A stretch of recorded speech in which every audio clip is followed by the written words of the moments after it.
اس طرح سے ابھی ہمارے ملک میں دلی میں جو بلاسٹ ہوا، کن لوگوں نے کیا؟ شروعاتی تحقیقات میں جو نام پیش کیے جا رہے ہیں مسلمانوں کے نام، کون سے مسلمان ہیں یہ لوگ؟ کیا چاہتے تھے اور اس سے حاصل کس کا ہے؟ کس کا فائدہ ہوا؟ جن نوجوانوں نے یہ راستہ اختیار کیا، اگر میری بات وہ سنتے ہیں تو توجہ چاہتا ہوں، کس کا بھلا کیا ہے؟ ان جماعتوں نے اس طرح کے قتل و غارت سے، اس طرح کے بلاسٹ سے کس کا بھلا کیا ہے؟ امت کا، اسلام کا، مسلمانوں کا، ملک کا، کس کا؟ کسی کا نہیں۔ ناحق راستے میں چلنے والوں کی جانوں کو لینا، قرآن کہتا ہے من قتل نفسا بغیر نفس او فساد فی الارض فکأنما قتل الناس جميعا، جس نے ناحق ایک جان کو قتل کیا ہے اس نے پوری انسانیت کو قتل کیا۔ یوں نہیں ہوتا کہ ناحق کوئی بھی راستہ چلنے والے کی جان لے لی جائے اور اس کو کہا جائے کہ یہ جہاد ہے، یہ جنگ ہے، یہ بدلہ ہے، یہ انتقام ہے، ہرگز نہیں۔ میں سخت مذمت کرتا ہوں ایسے تمام گتیویدیوں کا۔ کوئی بھی نوجوان اس طرح کی حرکتوں میں ملوث ہوتا ہے تو جانتے ہیں اس کا نقصان کتنا لمبا ہوتا ہے۔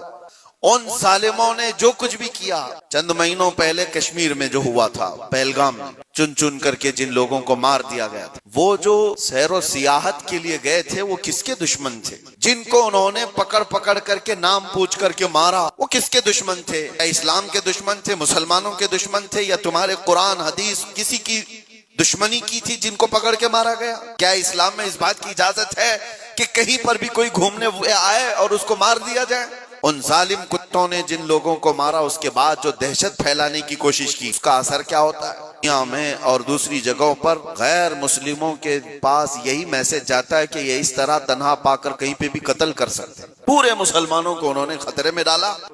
میری ان باتوں کو کچھ لوگوں تک مجھے پتا ہے پہنچتی ہوں گی، اور وہ شدت پسندی میں کہتے ہیں کہ شاید یہ بھی یہاں کی مصلحت پسندی اور حکمت پسندی کے اعتبار سے بات کر رہے ہوں گے۔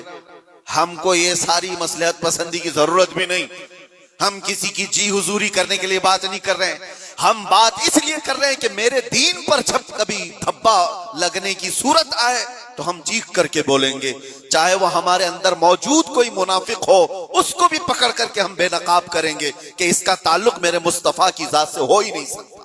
اس لیے ہمیں بولنا ضروری ہے، چاہے وہ اسلامی نام سے کوئی ملک بھی ہو، پاکستان، افغانستان، عراق، شام، کہیں پر بھی پنپنے والے، ہم سب سے پہلے ٹٹول کر کے دیکھیں گے۔ تمہارے چہرے کو دیکھ کر، تمہاری داڑھی کو دیکھ کر، تمہارے جبے کبے کو دیکھ کر، تمہارے نظام حکومت کو دیکھ کر ہم یہ نہیں سمجھ لیں گے کہ یہ خلیفہ آ گیا ہے، یہ اسلام کا بول بالا آ گیا ہے۔ سب سے پہلے ہم ٹٹول کر کے دیکھیں گے کہ اس کی سیرت صدیق اکبر سے ملتی ہے یا نہیں، فاروق اعظم سے ملتی ہے یا نہیں، عثمان و علی سے ملتی ہے یا نہیں، اس کی تعلیمات میں میرے مصطفیٰ کا عشق جھلکتا ہے یا نہیں۔ اگر نہیں جھلکتا ہم اپنی ٹھوکر پر اس کو رکھتے ہیں، چاہے وہ کتنی اونچی پگڑی پہنتا ہو۔ ہاں، اگر میرے مصطفیٰ کا وفادار ہے تو کسان کا بچہ بھی ہو تو ہمارے سر کا تاج۔